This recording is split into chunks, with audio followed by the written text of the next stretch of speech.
নমস্কার বন্ধুরা, প্রতিমা kitchen village ফুডের নতুন একটা ভিডিওতে সকলকে স্বাগত জানিয়ে আজকে রেসিপিটা শুরু করছি। আর আজকে আমি আপনাদের সঙ্গে শেয়ার করব চুষি পিঠে। তবে দুধে ভিজানো তো চুষি পিঠে খেয়েছেন, তবে আজকে চুষি পিঠাটা তৈরি করব একটু অন্যরকমভাবে।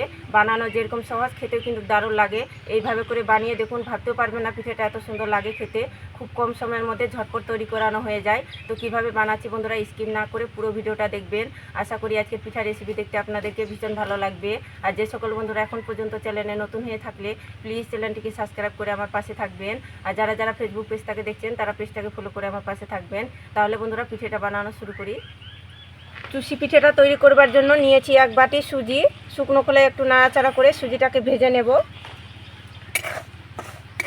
তবে 2 মিনিটের মতন লো আঁচে করে নাড়াচাড়া করে সুজিটাকে ভেজে নেব। তবে লাল করে ফেলানো যাবে না। তো দেখুন এইভাবে করে সুজিটাকে ভেজে নিয়েছি। যে বাটি মেপে আমি সুজি নিয়েছি ওই বাটি মেপে দিয়ে দিব 1.5 বাটি জল। আপনারা চাইলে দুধও দিতে পারেন।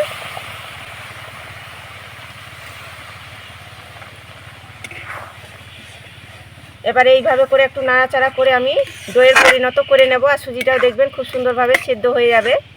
আর হালকা আছে কিন্তু করে নিতে হবে, খুব বেশি কিন্তু আঁচ দেওয়ানো যাবে না।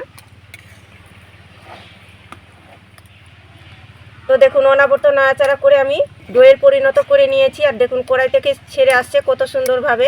একটু টাইট করে শক্ত করে ডোটা তৈরি করে নিতে হবে। তো ডোটা হয়ে গেছে, এবার নামিয়ে নেব। তো ডোটাকে একটা থালার মধ্যে তুলে নেব। আর হালকা করে ঠান্ডা করে নেব যেন হাতে মোথানো যায়। এদিকে সুজি ডোটা হালকা করে ঠান্ডা করে নিয়েছি, এবার হাত দিয়ে ভালো করে মথে নেব। তো তার আগে একটু সাদা তেল হাতের মধ্যে লাগিয়ে নেব। আর খুব ভালো করে চটকে একটু মথে নিতে হবে। তাহলে কি হবে, দানা দানা যে ভাবটা আছে সুজির ওটা কিন্তু থাকবে না, একদম স্মুথ হয়ে যাবে। চুষি পিঠেগুলো খুব সুন্দর তৈরি হবে। একটু সময় নিয়ে 2 থেকে 3 মিনিট খুব ভালো করে এইভাবে করে চটকে একটু মেখে ডোটা রেডি করে নেব।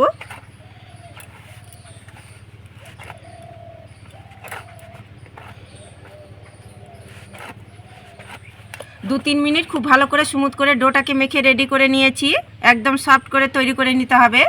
এবার চুষি পিঠেগুলো তৈরি করে নেব। তো দেখুন অল্প করে এখান থেকে ছোট একটা লেচি কেটে নেব। হাতের তালুর মধ্যে নিয়ে এইভাবে করে একটু কুচিলে নিতে হবে। তো দেখুন এইভাবে করে চুষি পিঠেগুলো তৈরি করে নেব। আপনারা চাইলে একটু বড় সাইজ করে তৈরি করতে পারেন।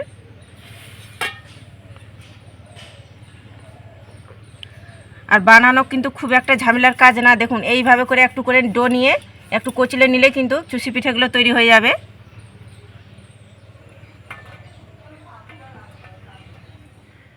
তো একইভাবে করে চুষি পিঠেগুলো তৈরি করে নিয়েছি। আর দেখুন বেশ অনেকগুলো কিন্তু তৈরি হয়ে গিয়েছে। তো এবার আমি চুষি পিঠেগুলোকে ভেজে নেব। তার জন্য আমি কড়াইয়ের মধ্যে একটু সাদা তেল গরম করে নিয়েছি। আর তেলটাকে মিডিয়াম গরম করে নিতে হবে। তো এবার আমি তেলের মধ্যে চুষি পিঠেগুলোকে ছেড়ে দেব।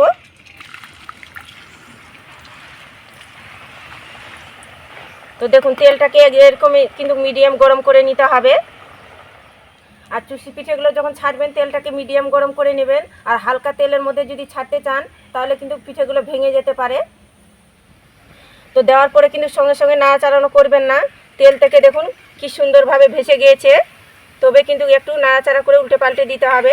তবে খুব বেশি কিন্তু নাড়াচাড়ানো করানো যাবে না, একটু শক্ত হবে। তারপরে দেখুন হালকা করেই নাড়াচাড়া করছি। তো চুষি পিঠেগুলো আমি মিডিয়াম আঁচে ভেজে নিয়েছি। তবে আমি লালচে কালার করে ভাজিনি, এইভাবে করে একটু সাদা কালার করে ভেজে নিয়েছি। আর ভাজতে কিন্তু বেশিক্ষণ টাইম লাগে না, অল্প টাইমের মধ্যে ভাজানো হয়ে যায়। তো হয়ে গেছে, এবার তেল ঝরিয়ে তুলে নেব।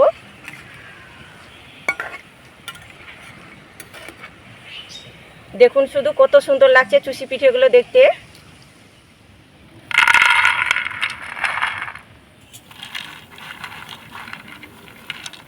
সবগুলো একইভাবে করে চুষি পিঠাগুলো ভেজে নিয়েছি।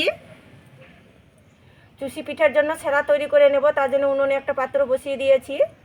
1 বাটি নিয়েছি চিনি আর 3টি এলাচ মুখগুলো ফাটিয়ে নিয়েছি। আর 1 বাটি মাপ করে দিয়ে দিব 1 বাটি জল। এবার চিনি জলটা নাড়াচাড়া করে আমি সেরাটা তৈরি করে নেব। তো চিনি জলটা নাড়াচাড়া করে আমি ফুটিয়ে নিয়েছি। আর যেহেতু চিনি আর জলটা সম পরিমাণে দিয়েছি তার জন্য কিন্তু বেশি ফুটানোর দরকার নেই। আর একটু ঘন চিটচিটে সেরাটা তৈরি করে নিতে হবে। তো সেরাটা হয়ে গেছে, এবার নামিয়ে নেব। তো সেরাটা আমি একটা গামলার মধ্যে ঢেলে নেব। হালকা গরম থাকার অবস্থায় সেরাটার মধ্যে আমি চুষি পিঠেগুলো দিয়ে দিব।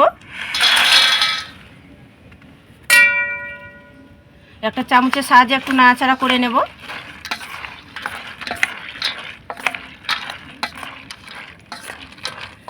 তো দেখুন একটু নাড়াচাড়া করে নিয়েছি। এবার একটু ঢাকা চাপা দিয়ে রেখে দেবো 5 মিনিট। দেখবেন কি খুব সুন্দরভাবে চুষি পিঠেগুলো রসালো হয়ে যাবে। তো 5 মিনিট হয়ে গেছে, এবার আমি ঢাকনাটা তুলে নেব। এই দেখুন চুষি পিঠেগুলো কত সুন্দরভাবে রসটা টেনে নিয়েছে আর কত সুন্দরভাবে রসালো হয়ে গেছে। দুধে ভিজানো তো চুষি পিঠা খেয়েছেন, এইভাবে করে ঝরঝরে রসালো চুষি পিঠাটা বানিয়ে দেখুন, খেতে কিন্তু দারুণ লাগে। এত স্বাদ কিন্তু মুখে লেগে থাকবে। আর দেখুন কতটা ঝরঝরে রসালো হয়েছে। এবার একটু উপরটাকে ছড়িয়ে দেব বাদাম কুচি।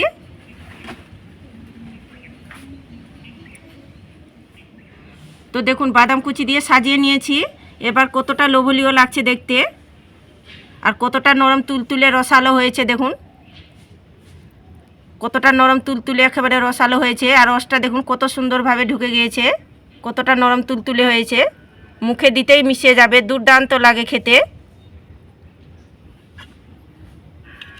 এইভাবে করে ঝরঝরে যদি চুষি পিঠে বাড়িতে তৈরি করানো যায় তাহলে এমন বাড়ির কেউ বাদ থাকবে না কি পিঠেটা খেতে পছন্দ করবে না। একবার নয়, দেখবেন বারবার বানাতে ইচ্ছে করবে, এতটা ভালো লাগে খেতে। তো দেখলেন তো চুষি পিঠেটা বানানো কত জলের মতন সহজ। তো শীতের সময় তো আপনারা দুধ ভিজানো বা বিভিন্ন রকম চুষি পিঠা খেয়েছেন, তো আমার মতো করে এইভাবে করে চুষি পিঠাটা খেয়ে দেখবেন, খেতে কিন্তু দারুণ লাগে। তো আজকে আমার চুষি পিঠাটা কেমন লেগেছে তো অবশ্যই কমেন্ট করে বলবেন। আর ভালো লাগলে একটা লাইক করে বন্ধুদের সঙ্গে ভিডিওটা শেয়ার করবেন। তো ভিডিওটা এখানেই শেষ করছি, দেখা হচ্ছে নতুন কোনো রেসিপির সঙ্গে। তো সবাই খুব ভালো থাকবেন, সুস্থ থাকবেন। পুরো ভিডিওটা দেখার জন্য অসংখ্য ধন্যবাদ।